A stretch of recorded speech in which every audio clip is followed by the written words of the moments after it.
hosted by the water quality team at OSU Extension. I am Heather Torlina. I'm the water quality associate serving Williams and Fulton and Lucas counties. Co-hosting today is Jocelyn Burt, who serves Mercer, Auglaize, and Allen County. We have two great speakers today who I'll introduce shortly.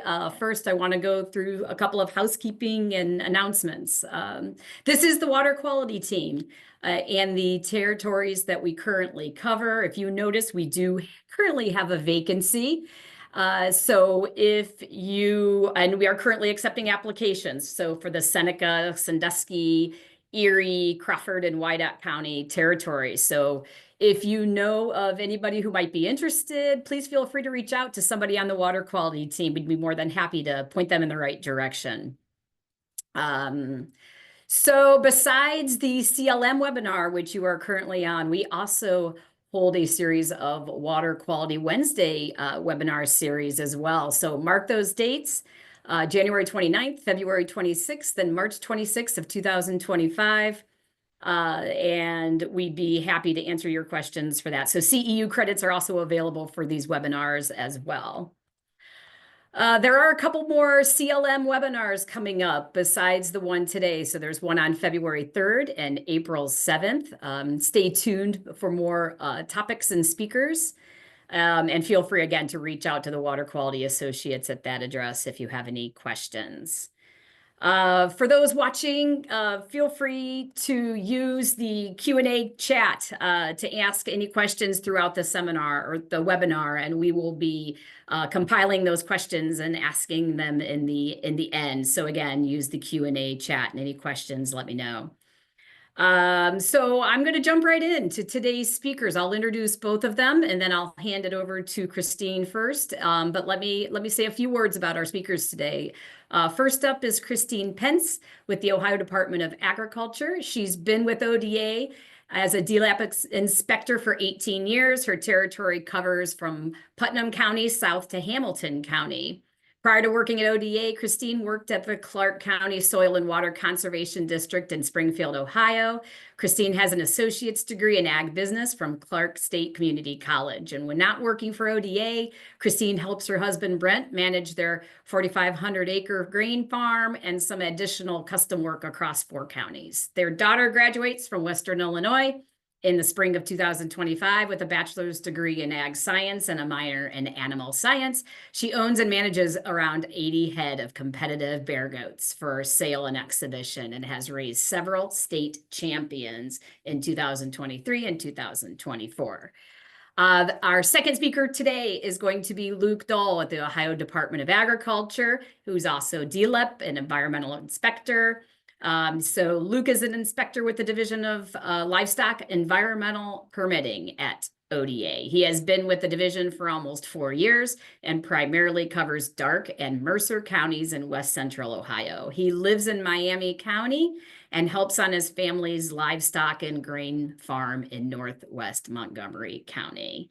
So without further ado, I'm going to turn it over to Christine. So Christine, whenever you are ready, you are more than welcome to start sharing your screen.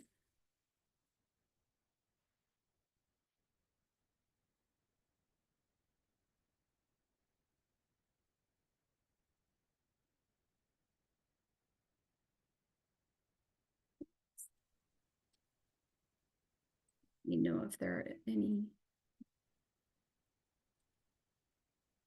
All right, good. Good morning. Everything working? It looks good. There we go. You got it. You are good to go. Good morning, everyone. I have to apologize for my voice this morning. Bit of a head cold. I will try to get through this.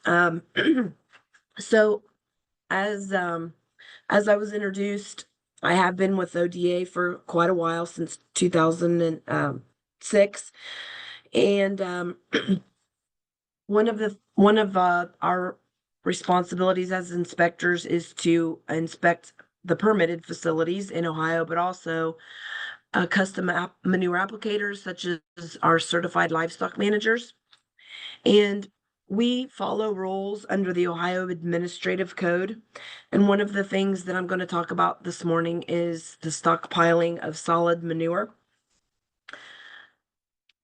We're going to talk a little bit about the rules, obviously, that we are in charge of enforcing, as well as the benefits of stockpiling, planning, placement, different methods of stockpiling, monitoring, record keeping, public perception when handling manure, and then a few little final takeaways from some of the things that we have seen as DLEP inspectors. So, talking a little bit about the rules that we are required to enforce includes the Ohio Administrative Code 901 10-2-14, Appendix A, Table 2, and our CLMs and permitted facilities are required to follow these rules when handling manure in land application methods. The chart illustrates the setback requirements for stockpiles, and most of the things that we encounter are following setbacks from surface waters of the state, private wells, neighboring residences, floodplains, and topography. As you can see, the setbacks that are required for CLMs and for permitted farms are in the column to the right.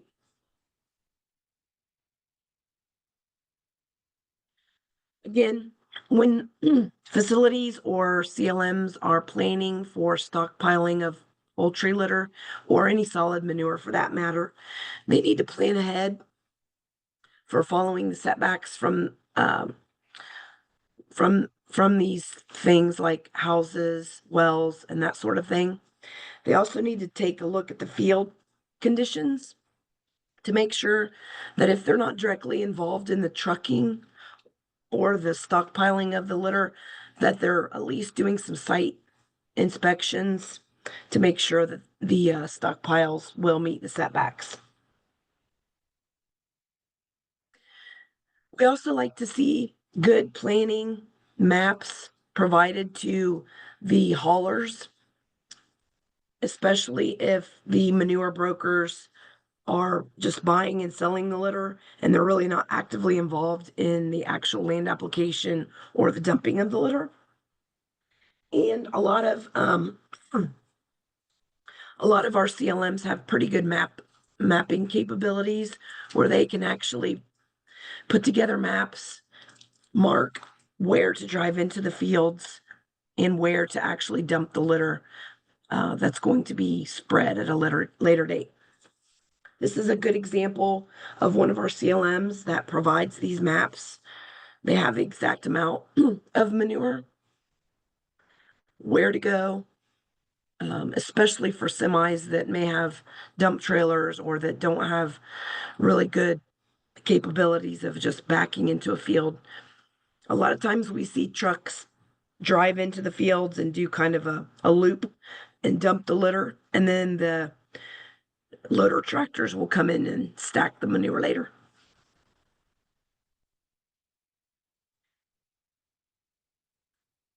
Again, talking about site placement, and we like to see that stockpiled manure is stacked up nicely so that it provides easier access to spraying the piles for bugs. Obviously, the photo in the top left is a good example, whereas the picture in the bottom right is a bad example of just dumping manure and not really giving good ability to stack it or spray it or monitor it. It also allows for water to pond, which then would result in fly infestations.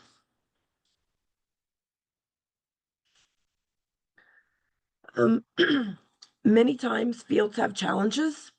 There might be drainage, there might be steep topography, there might be utilities or residences or water courses in the way. This is a good example of, or a bad example, I guess, of a field that maybe didn't really have good planning. I've illustrated some areas of bad things, I guess you could say. We have neighboring residences at the top. We have power lines throughout the field. We have a lot of surface drainage issues here. And we also have some residences. And as you can see, the majority of the field drains right down through a residential property. I believe that in this particular case, we actually did get a complaint on that there probably wasn't a really good area here to stockpile litter in the first place. So monitoring records or useful examples are having a stockpile sheet where you can document where the stockpile is located, the amount of manure that's stockpiled, the date it was stockpiled, and also document inspections and treatments of the piles. These forms are provided by ODA and also by NRCS.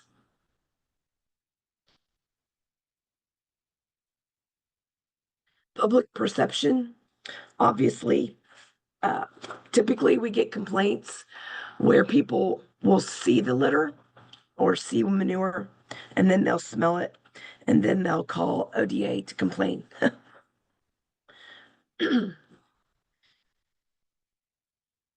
A couple takeaways are to be responsible for the manure that you're going to be stockpiling. Keep in mind that there's a lot of residents in the neighborhoods typically, and to try to respect the neighbors. Also, try to respect the customer needs.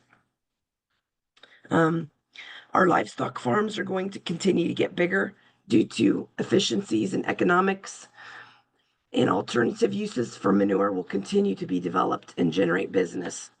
If we continue to strengthen our environmental regulations, then I believe that the CLMs, manure applicators, and livestock producers will do a better job. Manure is a very valuable resource and nutrient, and I believe that more and more farmers will continue to use these organic nutrients versus commercial fertilizers in the future. Here's a slide of a bad, I guess you could say. The wind was blowing in the wrong direction, or may have been blowing right towards the residents. This was an area where they tried to finish up applying manure right when some rain started. They drug manure out onto the roads. And of course, I happened to be driving by that same time.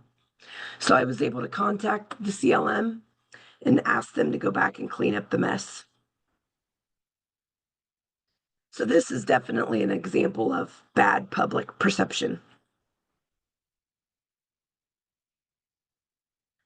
If you have any questions, you can ask at the end of the presentations this morning.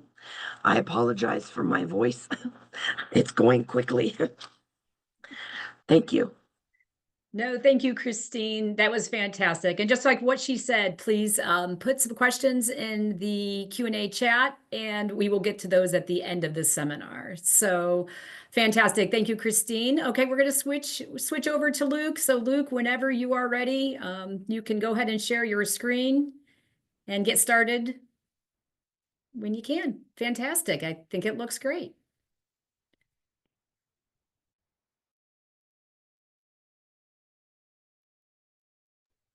All right. Can you hear me okay? Yep, I can see your screen and I can hear you perfectly. Sounds good. All right. Sounds good. All right. Well, thank you, Heather, for the welcome and the invitation to come and speak today. I'm going to talk a bit about frozen frozen and snow-covered ground and really just winter application rules. As she said, my name's Luke Dull. I've been with ODA for almost 4 years now. Used to work full-time on my family's farm. We've got a livestock and grain farm down in Montgomery County. I used to apply all of the deep pit swine manure, and actually Christine was my inspector while I was working there. So Christine and I go way back from different interactions from being on the other side of the table. So I have a little bit of experience kind of looking both ways at this.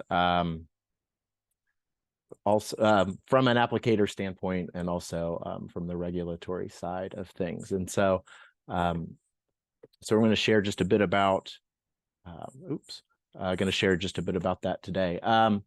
Too far. So as Christine said, Ohio Administrative Code 901 Chapter 10 is where you can find all things for our division for the permitting side and the CLM side of things. 10.2.14 has everything to do with land application rules and regs. And then clear at the bottom of that, at the very bottom, Section G in that outlines all of the winter rules as far as for CLMs and for permitted facilities.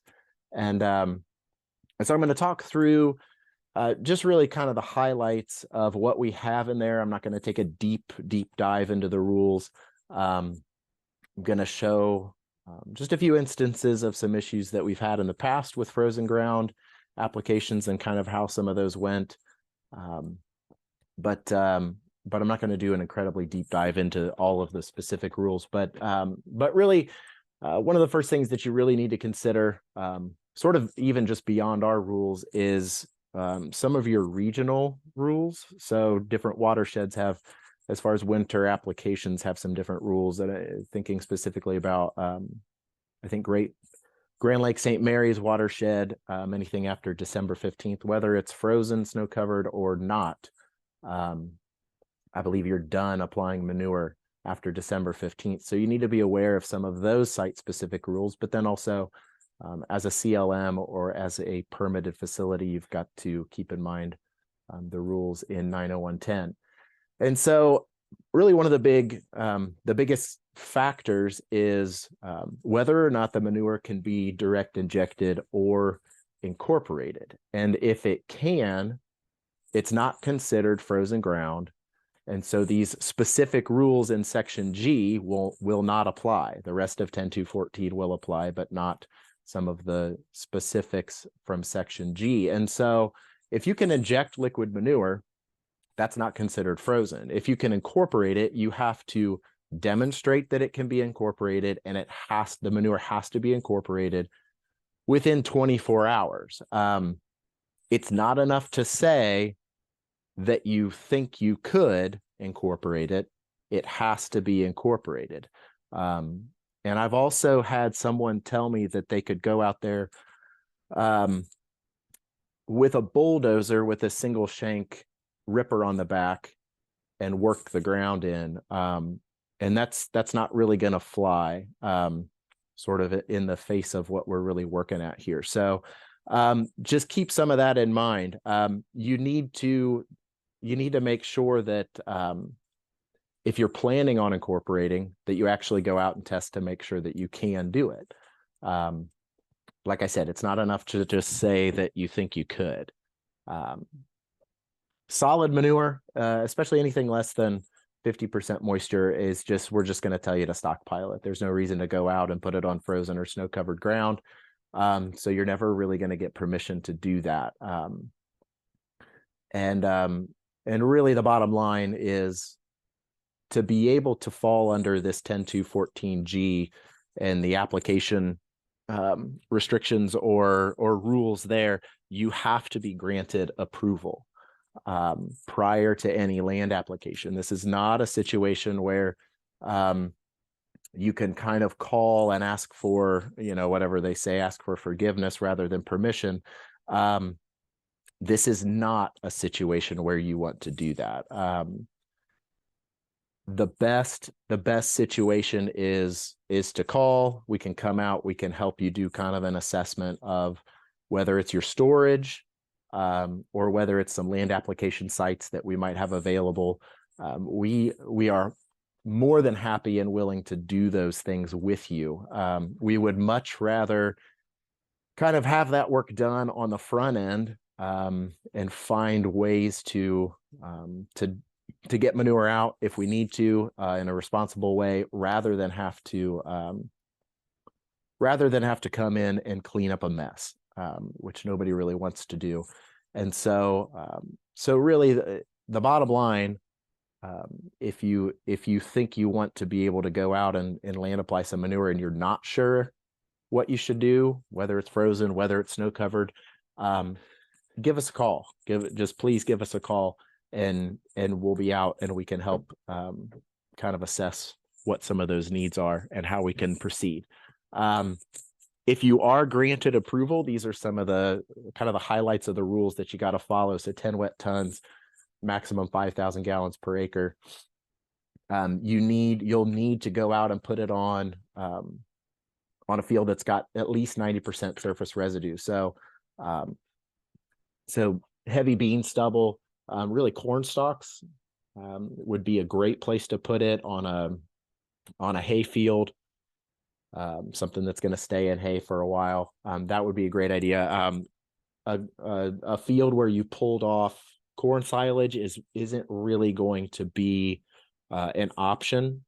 We're not going to approve anything that you can go out and put something on basically bare ground. So that's not going to happen. For liquid manure, you can't have manure that's ponding. Obviously, when you go out, there's going to be some, that sits on the surface for a minute, but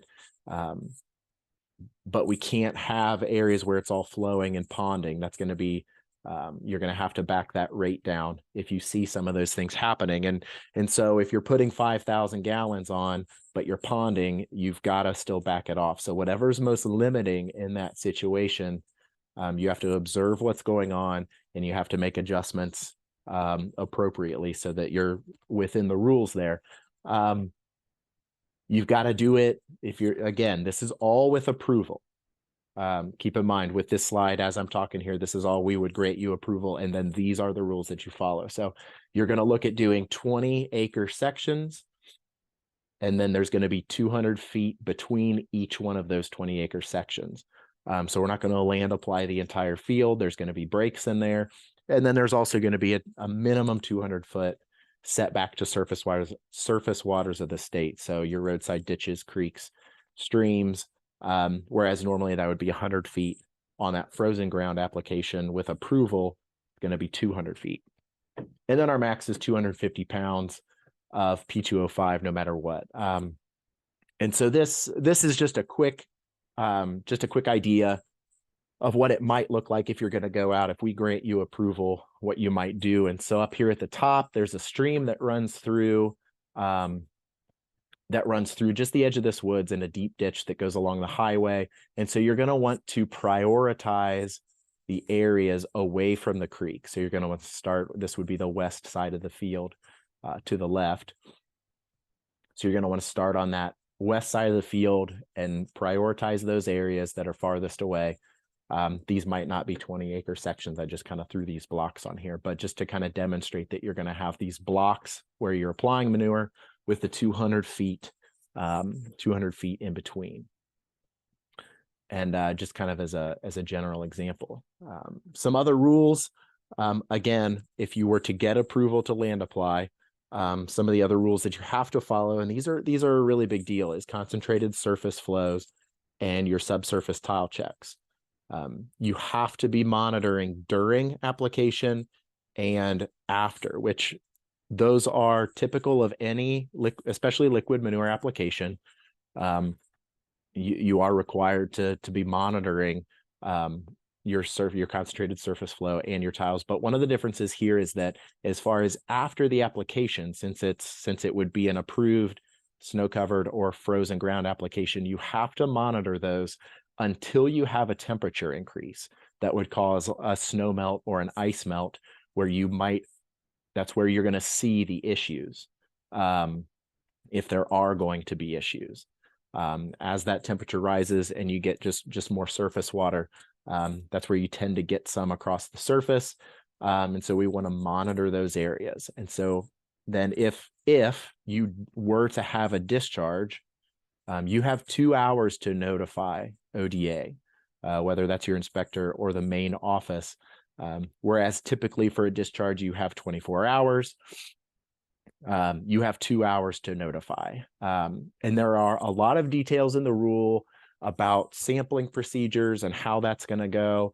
And I didn't want to dive too deep into some of those details, because really what we're going to do is you're going to notify us, we're going to notify Ohio EPA, and their emergency response team's going to come out, and we're going to generate kind of a plan on how we're going to do water sampling, where we're going to sample, types of mitigation if we're going to dam streams up, all that kind of stuff, plug in tiles.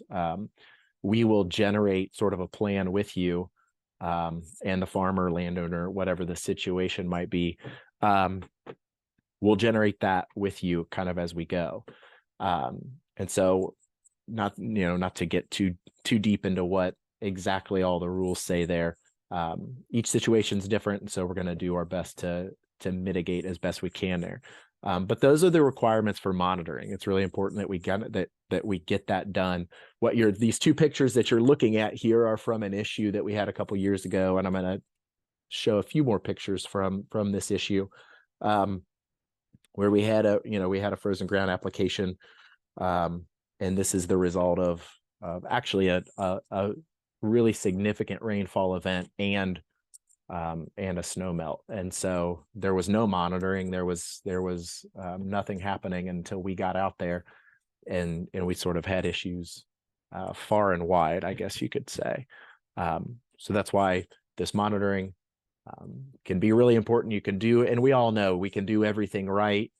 We can follow the setbacks. We can, do all of these things, but sometimes Mother Nature just doesn't cooperate. And so, our goal is obviously to avoid these issues, but when they do come up, we want to work together to try to reduce the impact that we have on the water, on our local water. And so, so that's kind of the important piece there for that.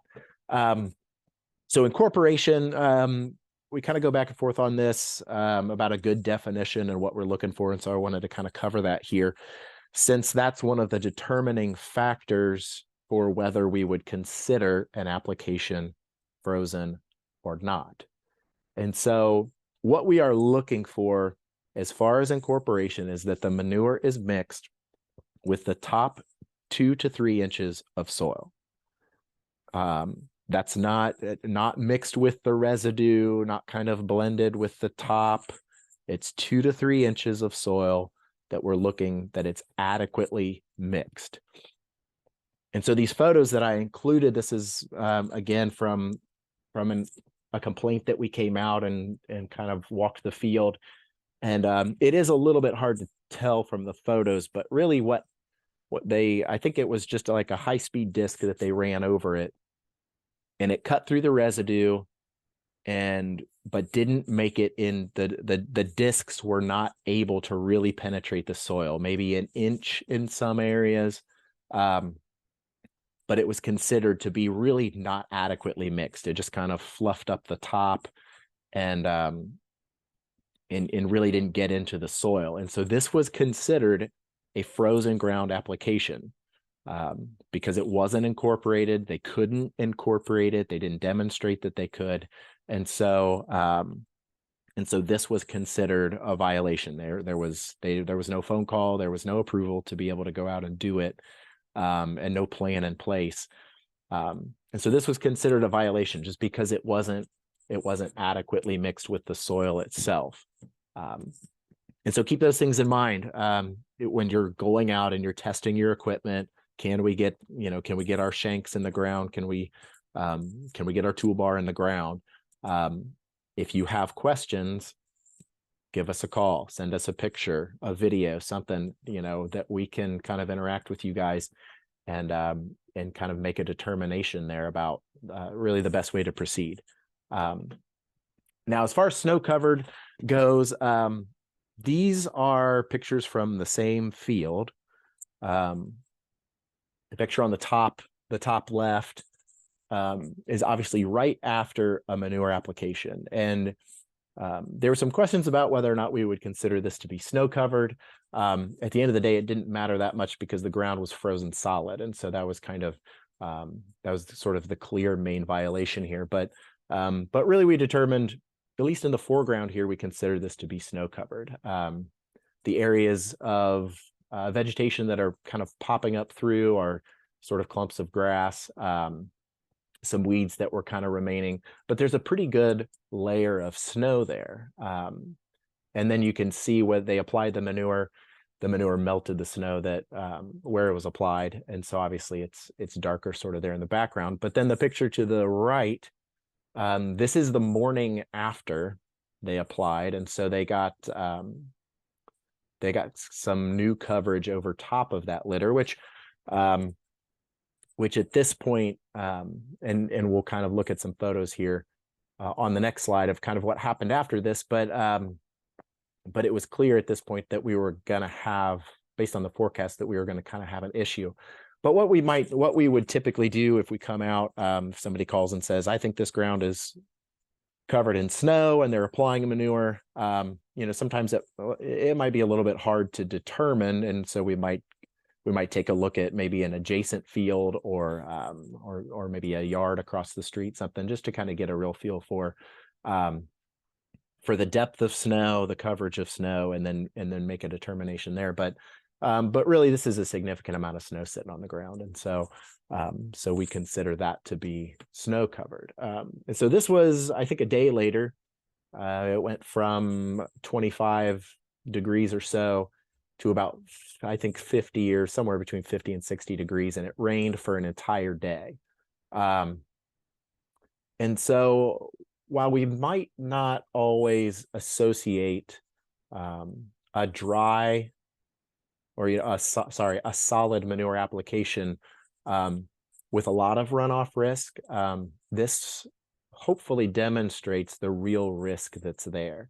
So this was the amount of water that was just sort of ponding and moving across the surface of this field, all manure laden, dark. That's not sediment that's making the water dark. That's manure. That's basically leachate from the manure. And so this was a really rapid event. It was kind of overnight. It began to warm up.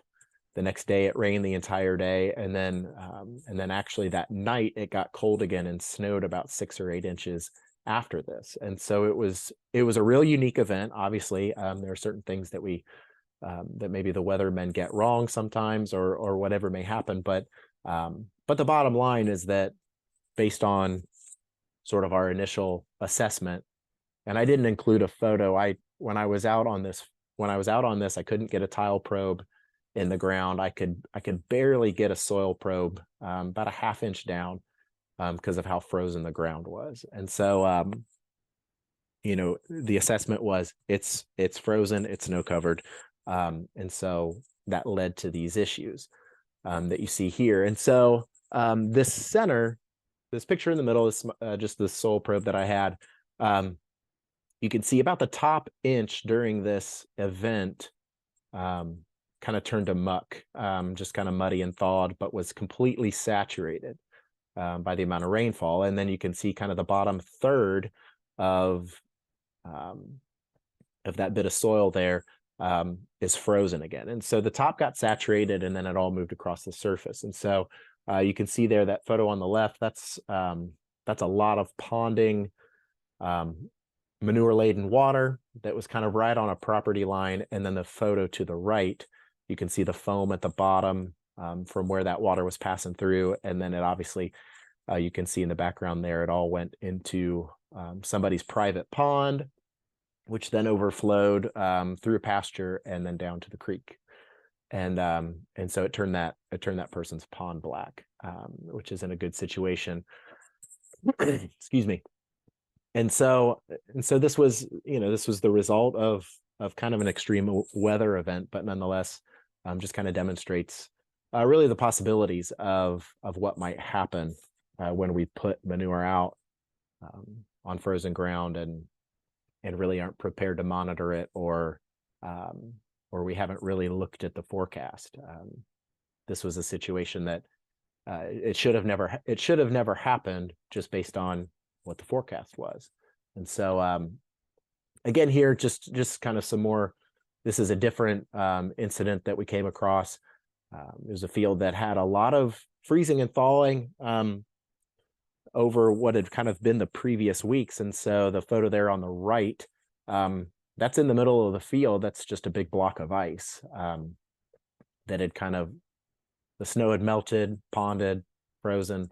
And during this event, it was all melting. And so the picture there on the left, that's a waterway that was covered in snow at the time of application, and they applied litter straight through it. And whether they knew that there was a waterway there or not, or what the situation was, I don't know, but it was very possible that they couldn't even tell that there was a waterway there, because it was completely covered in snow during the application. And that led again to more issues. You can see here, just again, the dark water passing along the surface. That top right photo, all of the field that you can see there in the background, all of that surface water was kind of flowing down here to this tile inlet, and then passed through subsurface tile and went to a secondary creek. And so we had issues in a couple creeks on this one, and so it was fairly extensive as far as the kind of the damage that was done here. But again, this was all due to it was frozen, it was covered in snow and ice, and the forecast indicated that it was going to get warm, that everything was going to melt. It was going to be 60 degrees or so.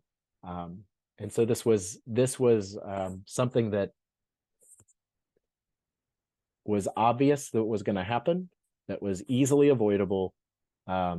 And once again, really just should never happen. And it was another situation that this manure was applied, and we had no idea. We didn't get a phone call. We never granted approval for it, which we would have said no regardless, based on the fact that it was just poultry litter and could have been stockpiled until the spring.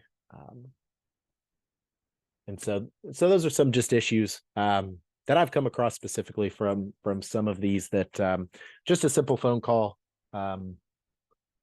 really would have helped us avoid some of those issues. Just kind of running through some of our standard questions of, does it need to go out? What's the moisture content? What's the forecast say? Some of those basic questions that we should really be asking. And if we don't know the answer to them, making a phone call and allowing us to kind of assist in figuring out what to do next. So again, just real quick, key concepts: communicate. That's really the foundation of really what needs to happen for these winter manure applications, or potential winter manure applications. If you have questions, call. We'd rather help like I said, we'd rather help on the front end of trying to figure out what to do, rather than coming in and dealing with discharges or complaints, things like that. So communicate first, and then we can work together to figure stuff out. If you do get approval, make sure you understand the specific rules. We will make sure you understand some of those specific rules to make sure that everybody's compliant. And then the monitoring is really a key component of that. And if there for some reason is an issue, reporting those and kind of taking care of things from that perspective, just to minimize the impact, is really, really important. So that's kind of what I have for winter rules. Again, if anybody has any questions, drop them in the chat. Yeah, once again, thanks for having me on. Appreciate the opportunity to talk. So back to you, Heather. Wonderful. Thank you, Luke, for sharing those experiences. Very, very just fantastic. So any questions for Luke, please add them to the Q&A. We will get to those in just a moment. I did forget to mention one thing. Let's get back here. Hopefully you can see my screen that says Q&A. If you are in need of CCA or CLM credits, stay tuned. After the Q&A session, you will answer a poll question and then get a QR code. So again, please add any questions to the Q&A chat. I'm actually going to turn it over to Jocelyn for this segment of the webinar. So Jocelyn, whenever you are ready, you can take it away.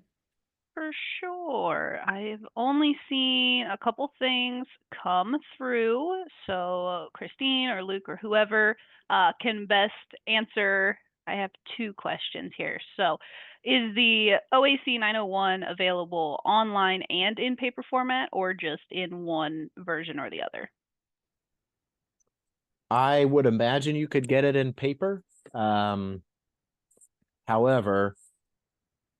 if you just Google Ohio laws, it should come up with, the first hit should be a website that has the Ohio Constitution, the Ohio Revised Code, and the Ohio Administrative Code. The actual, I guess, URL is codes.ohio.gov, is the website. But if you click on Ohio Administrative Code, scroll down to 901.10, then you can follow the links there.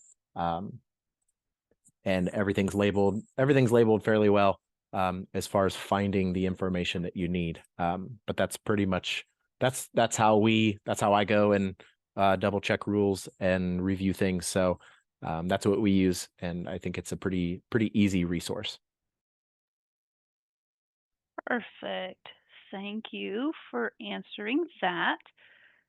And then this next one, I guess, is more along the lines of just maybe some helpful tips you guys have for any of these guys or people who are, dealing with the manure in general.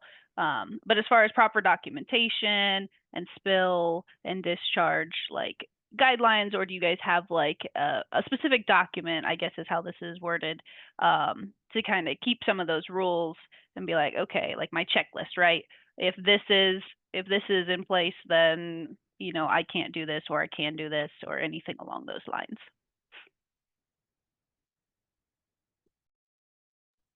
Christine, I'll let you start with that one.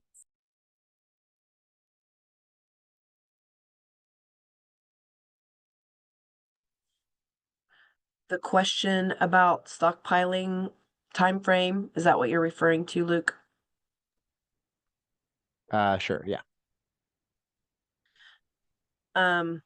There was a question about how long manure can be stockpiled in a field before it has to be land applied. And we expect manure to be stockpiled for the next growing crop. So typically, facilities will remove manure beginning, say, June, July, August, September, and it is typically moved, stockpiled to be either land applied yet that fall before frozen ground application for the next growing crop, or it may set there until the following spring when the manure might be land applied right before the next planting season. We don't really have a limit or a actual timeline. Similar to Indiana rules, I think they have a no more than 30-day window that manure can be stockpiled, but we anticipate and we expect manure to be land applied for the next growing crop. If it sits there longer than that, then it basically becomes a storage site, which we typically don't like to see. So I hope that answers the question about stockpiling manure.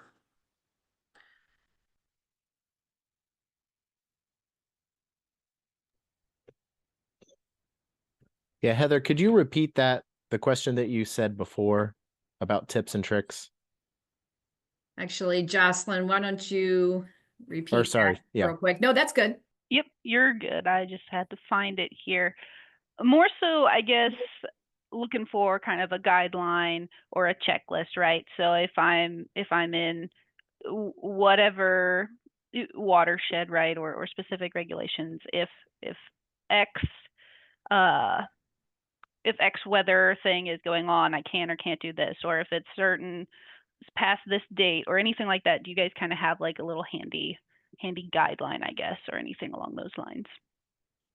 I would say we don't necessarily have like a condensed handy guideline.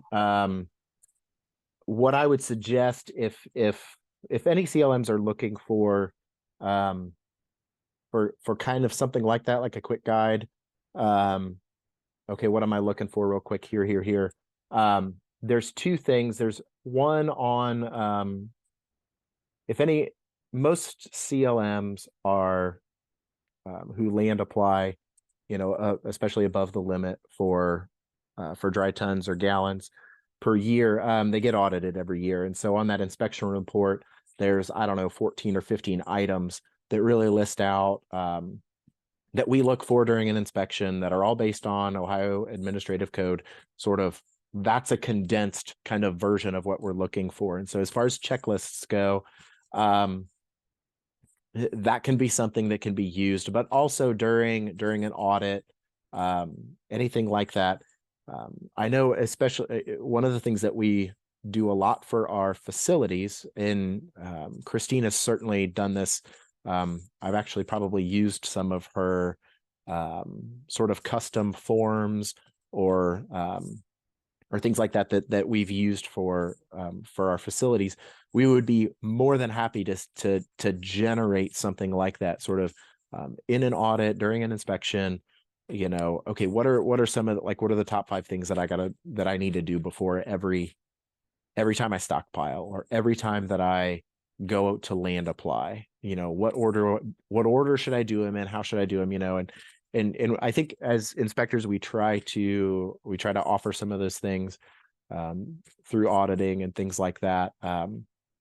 Where it's like, so for an example, like for weather, I got a lot of guys say, okay, well, do I need a screenshot? Do I got to write it down? When should I take it?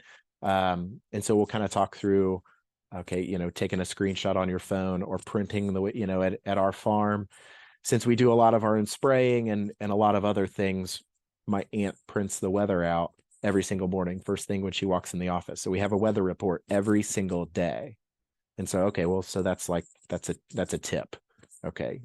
Things like that, we'd be more than happy to talk through.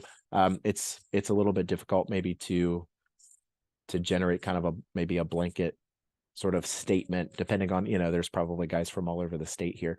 But during those audits, if you view those audits as just kind of like, oh, they're just coming to nitpick my records, that's not really how we approach them. I know as a division, I know maybe it can feel like that, but certainly, certainly those are times that we want to understand better, what it is you're doing, what your needs are, what your challenges are, and try to help you kind of walk through those. So those audits can be a great time to ask those questions and to generate some of those maybe SOPs that you're kind of looking for you or your applicators. Perfect. I think that sums that up wonderfully. I don't see any other questions here. So I know there is, I believe, one more poll question. And then Heather, if you want to put up the QR code for the CCA credits. Absolutely. Let me get to that here. Oh, I'll wait a second. It looks like we have one more poll question. And then we are good to go. I do want to thank our speakers while I'm waiting, both Christine and Luke. Thank you very much for joining us today. I know a Monday after a holiday is always a challenge, and you guys, I just appreciate you guys being here. So thank you very much. And anybody else, reach out to us if you have any questions about anything. Otherwise, I will. There we go.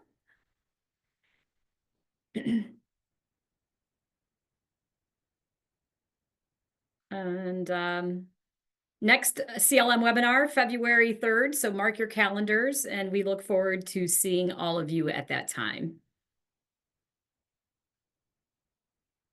So thank you, and have a great rest of the day. Thank you very Thank much. you, guys. Thanks.